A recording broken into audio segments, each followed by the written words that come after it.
Jonty, a quick word, because, speaking of India, fans are always curious. What really inspired you to name your daughter India? And now that she's older, actually, how does she feel about carrying that name? Well, it is amazing, and my wife and I. My wife's she's a yoga teacher and a qualified architect, and for her, she follows Vedanta philosophy. So for her, naming India was a very much a part of her spiritual journey, and from my perspective, it was also an understanding. 2015, when India was born during the IPL, and in Mumbai in a water birth, and my wife Melanie, she had the choice: either we could have the baby in India, but probably without my presence because of the IPL, or she could come to India and have the baby there, and without hesitation, committed to having India in India, and so that was her reasoning.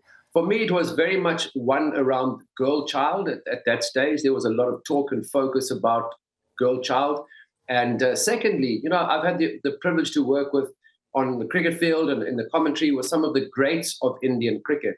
And I really had seen as well, there was, a little bit of pressure on their sons and their children to sort of almost follow in their father's footsteps. So I wanted India to know because, I ride an infield in India and whenever I go, and even if it's every single day from, on Marine Drive, if you drive to the stadium, the Wankhede Stadium in Mumbai, something different happened every day. And that was my message to my child and my daughter, was that this was her journey. And whatever happened, if it was different, I wasn't going to have any expectation. This is her journey, and I would be there to support it as much as possible. So my reason for calling India was very different to my wife's, who, from a spiritual point of view, this was a real connect with a country that she'd been longing to come to and had just enjoyed being a part of India, following on with the IPL and spending time in this beautiful country.